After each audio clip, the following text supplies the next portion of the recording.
I'm Perry from Reddit and Rind, and I'm here talking to you today once again for a mystery cheese box, week 33, I think. I think we started this, well, not think, I know we started this at the first lockdown, and lo and behold, lockdown 2.0. If we haven't endured enough, we must endure some more. But, you know, such is life. I got out the British artisan cheese klaxon this weekend and said, it's that time again. Our British cheese heritage is in danger. You know, restaurants are shut, people are still making cheese, it's got less places to go now. Can everyone help? And you guys have been remarkable, like a record week for us. So thank you so much once again for supporting British artisan cheese. You guys are cheese fanatics, and I can't thank you enough. So, you know, I appreciate you buying from me, but just keep on buying British. Not just cheese, meat, whatever, just buy British. Because, you know, we've got this crisis coming up, we've got Brexit on the horizon, you know, a lot of problems heading our way. And we make not only fantastic cheese, fantastic products, just in the UK. And we all should be going to the supermarkets, if that's where you want to go, to your local deli, you know, that's what I'd love. Farm shop, you know, garden centre that's doing fruit and veg. And ask those people, what I'm buying, is it British?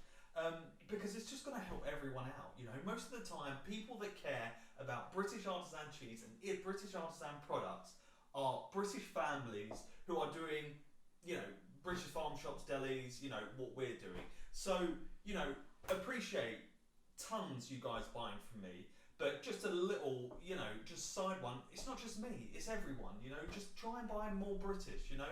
And you guys, I'm preaching to the choir here, but if anyone sees this and they haven't been enlightened by British artisan cheese, then hopefully I might have convinced them to just give us a whirl, throw in a mystery box, and you know, let me try and turn your opinions around. But that's enough of that. The next 4 weeks are going to be joyous. We're going to do 4 more of these boxes. We've got Christmas coming up with our Christmas boxes. You know, there's some news about subscriptions, our club, you know, not quite ready yet, but I'm getting there. So let's dive in. So you would have got your box, which you just saw earlier. You've got your 5 British artisan cheeses. You've got your tasting notes here, which have a little bit of residue on. I'll explain later. It's grease. I've been doing a little bit of cooking. You've got your how to care for cheese, and be proud because you ate more British artisan cheese. And guess what? As I say every week, you can be your own ambassador. If you know someone who's just as passionate as you are about artisan cheese, which is British, just show them this. It'll give them 5% off their next order. Brings them straight through to our website. 5% already added to their checkout page, whatever you want to call it. And they get it cheaper, they get to try British artisan cheese out, and then hopefully you've converted and you've become a British cheese ambassador, which is awesome. So let's dive into our first cheese, which is a familiar favourite around here. And the reason why it's on the board again is because Johnny and Dulcie, beautiful family farm, you know, they're going to have troubles over the next 4 weeks again. You know, they produce a lot of cheese and cows still need to be milked. So for the second week, I know I had it last week, Baron Bygod, unpasteurised milk, the best breed that's made in the UK, hands down. Montbéliard cows, milk quality is just absolutely superb. Let's have a look at that rind. I mean, it is phenomenal. Those, like, it's a mix between that bloomy rind, but it's not, you know, kind of sterile, you know, like when you kind of see those bries in the supermarket, they're just all blue. And even though they've got irregularities about them, there's that symptomatic kind of pattern about them because they're corporation, they're mass made. You know, these just have their own little character, little divots, little things popping up. You know, this mix between the white and the browning coming through where the age is going there. So our profile's going really well, which you can see that breakdown is so good. You know, so enough me talking about it, let's cut into it, you know. As I say every week, you know, if you want to go with cheese etiquette, you know, biggest compliment you can pay to a British artisan cheesemonger is just getting stuck into the cheese. Don't worry about this fancy answer, should I take the nose off, should I not?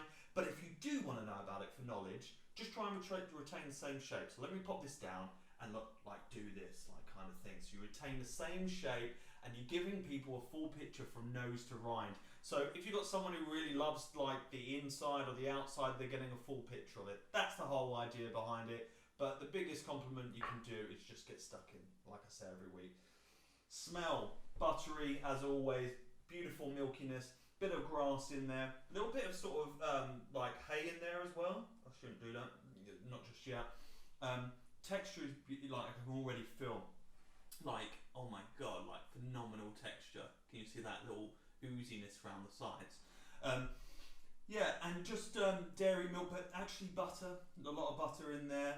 You know, flavour is going to be absolutely phenomenal as always. Texture is absolutely bang on for this one. Chewy, little bit of lactic kind of in the middle, kind of similar profile that we had last week.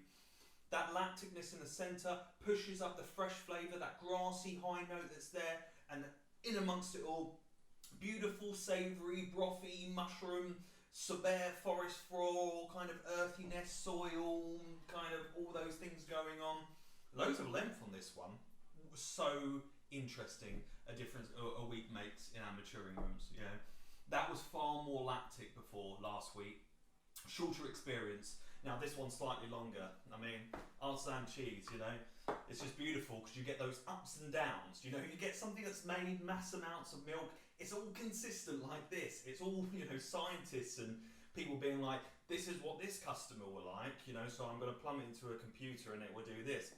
This is just Johnny and Dulcie like looking at the cheese and the cheesemakers there being like, this might do this and it will come out how it is and we love it because it's up and down, you know, and that's the beautiful thing about artisan cheese.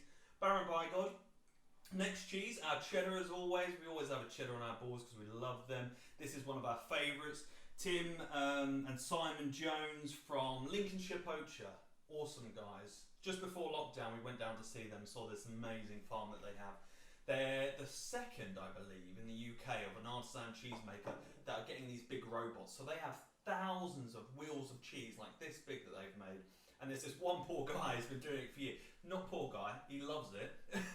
Turning these cheeses, I mean, I'm doing that for the camera, but it's more like turning these cheeses every single like couple of days, couple of weeks to kind of, you know, there's lots of micro moisture in cheese, and basically when you turn that cheese over like that, imagine the micro moisture just sort of seeping to the bottom, and that will just pull the proteins down. So you don't want all that moisture to sit at the bottom. You want to turn it over so it goes back through again. You know, so that's why we turn our cheese. There's a lot of other things, but that's a simple term to do it. You know, so this is traditionally a cheddar, but it's closer akin to an Alpine Star as well. And that's because they heat treat their milk. So let's get stuck in. Let's chop a little bit off there. Let's have a sniff. Typical cheddar that you get. Not too big on the nose, actually. You know, that acidity is there. Once again, we're getting that freshness, that, you know, which you get from artisan cheese. That freshness is just in there. You know, a little bit of nuttiness that's there, but not too prominent. Acidity, great. You know, good all rounder actually. Nice texture actually, quite, you know, quite firm, but a little bit of give in it, which is great. Flavour. Lovely. Yeah. So not too acidic. Moving into some kind of fruity kind of notes. And then getting a little bit of savoury there, then finishing on some really nice fruity kind of berry notes. You know, not overpowering. Nice like follow-up to the Baron Bigod actually, because this one has earthiness and all that. Real lacks that acidity. So coming into the poacher with that high fruity kind of almost apricot peachy finish burst is really refreshing at the end. Really nice version of poacher. So that's poacher, unpasteurised milk, awesome cheddar. Next cheese we have up is Spendwood, made by Village Made Cheeses. You know, they're just phenomenal cheesemakers, and they've just done a phenomenal job over the years. You know, Anne is responsible for, like, I mean, you know, the kind of first beginnings of biochemistry into cheese, and she's done all remarkable things. You know, look her up, you know, Village Made Cheeses, and they tell you all their history. It's really fascinating about them. As we can see, we've got the paste here, which is kind of a white, which is obviously sheep's milk cheese. So we know that's going to be, you know, white milk, white interior. We know that's going to be more sheepy or goat. You know, obviously yellow Cows don't absorb the carotene in the milk, in the grass, so they push that out, obviously, through their milk, and that's why you get that yellowy tinge in your milk, where sheeps and goats absorb it, and it just obviously gets absorbed, and then that becomes not a colouring within the milk. So that's why we have white cheeses. And did you know we were predominantly, like sheep's cheesemakers in the UK, like before, like sort of Romans came, because sheeps were sustainable. Every season you could obviously shear them, use their wool for warmth and things like that. Where with a cow, you've kind of only got its milk or its meat. It doesn't do a renewable source like, they kind of all have, So yeah, this is Spendwood, made in Reading. Just nutty, solid nutty chocolatiness. That's kind of what we're getting from it. Beautiful. This is like a Sardinian kind of pecorino manchego kind of style, which is beautiful. Flavour, texture is very dry, with a little bit of background oily moistness. There's a kind of tang to it, but that tang is kind of salty, which makes it a bit kind of weirdly spicy. And there's a unbelievable, after that saltiness that I'm getting, an unbelievable amount of just brothiness. That's like proper raw bone broth, marrow. That's so raw. I mean, that's the flavour I love. Like if I go to a restaurant and I see marrow on the menu, bone marrow, that's like I'm in. That's what I want. So it's beautiful to have that level of like brothiness in a cheese for a sheep's cheese. I mean, that's a beautiful example of the cheese, So we got like mellow butteriness, acidity tang with savouriness, deep savouriness, and moving into one of my favourite cheeses, which is Oval Shield, made by Jamie Montgomery, who makes Montgomery Cheddar. This is a wash rind cheese, as you can see. It's got that peachy rind, those little washing that happens turns this little peachy kind of colour, pinkish colour on the rind, and obviously these little dots are formed that they're making it look a bit scaly, which is cool. The smell is formidable. I mean, it's quite strong, but that's what wash rind cheeses are. This cheese I love because French, Swiss absolutely love raclette, and we have our own British raclette, and this is literally it. This is what we're making at the moment, and you go anywhere and you have a decent toasty, hands down, I mean, it looks like that artisan, guys behind the bars sporting beards and moustaches, kind of cool, trendy, not saying that to myself, but they're using Oval Shield. It's like just the best. It's just the best for doing a cheese toasty. So smell is just really fresh. That's what we're kind of getting. High on milk, nothing else. Obviously, to all the rind, we're getting that smelly socks type of thing. Can't get away from it. Might as well call a spade a spade. Flavour, beautiful texture, springy, pliant, kind of like a Mayfield, like an Alpine. Such a huge amount of moisture and lactic that's there, and then you've got those overtones of cheddary notes that are in there. They're kind of just fighting in the background, but then this really nice, clean, fresh minerality that's coming through from the moisture that's in the cheese. I mean, wash cheese, so if you imagine, a sponge that's on, next to some water, as you kind of push the sponge down, that will draw in the moisture. Now imagine the air all around the cheese. The air all around it is dry, and essentially every now and again that moisture is going to be poured out of the cheese, and that happens over time with maturing cheese. Putting moisture back into the cheese is obviously only going to do one thing. It's going to make the cheese more moist, and that is why I move you to our segment of the week, which is Perry's favourite companion with this cheese board, and we have traditional piccalilli. Hold on. There you go, traditional piccalilli. I mean, British piccalilli, it's our thing, right? Made by Rosebud again. I mean, the texture of this thing, these guys know how to make their preserves. It's just ridiculous. I mean, look at this. Let me just try and get it up there. They're just so raw. I think I say every week, that they really try and, you know, in supermarkets now, macerate the hell out of chutneys and make it into some weird paste that, you know, is nice. But this is like proper chunks and it's phenomenal. So as I was saying, Oval Shield is kind of the best thing in shops to make cheese toasties. And if you happen to have some left, you can make one like mine. Now, my battery did run out, so the cheese toasty has got a little bit cold.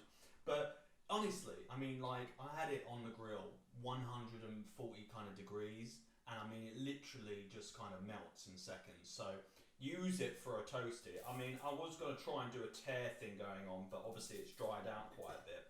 So I've got my toasty here, I've got my piccalilli. Now what we're trying to do, we've got that freshness. The cooking of the cheese will kind of make it, you know, obviously more kind of flavourful, so that freshness will dispense out. And then we're trying to get that piccalilli acidity. So here we go.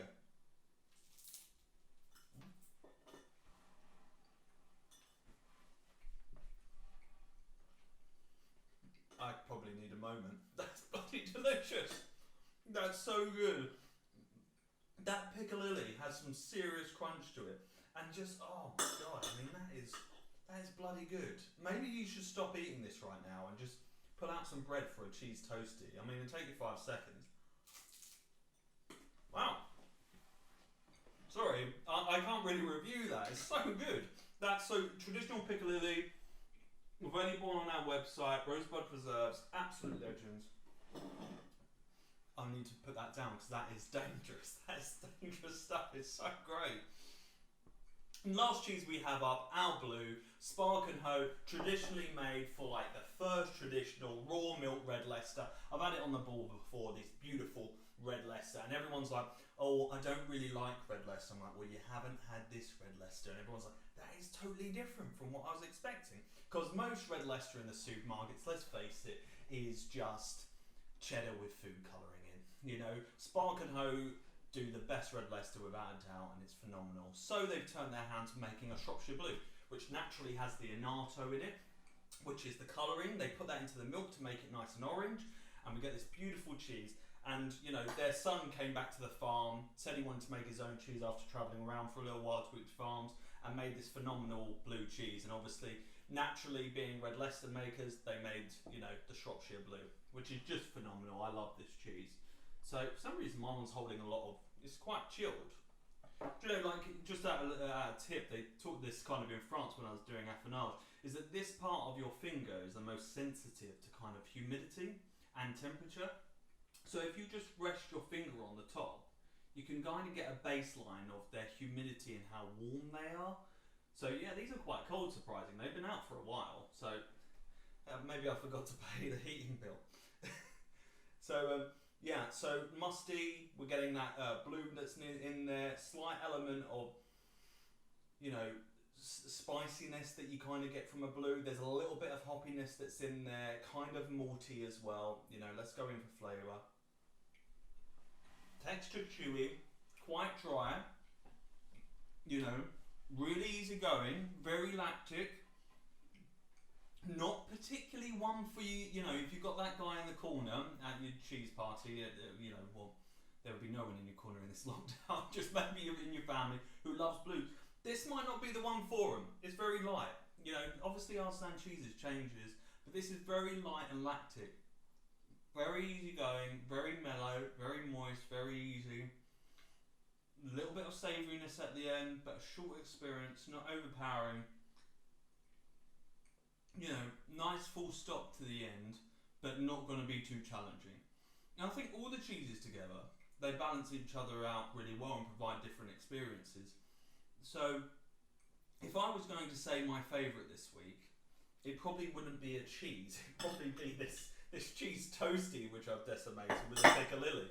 But they're all great, you know, as always. But as I said, that is your 5 British artisan cheeses for your mystery box this week. You know, keep on buying British cheese, keep on buying British, don't just buy it from me, demand it in your delis. You know, you go there and you see a Brie de Meaux, go, what are you doing? Where's your Baron Bygod? You know, try and educate your deli for them if they're not full on the British, you know, train, you know. So, anyway, thank you once again so much for your support. It means the world to me, and I've been talking to loads of you this week. You kind of, every time I look at my phone, I've got a message on our website that you guys want advice on a cheese for a party or something like that. You know, I love it. So just keep on messaging me. Keep me busy over lockdown. I want to talk to all of you about cheese and, you know, why you're so passionate about it.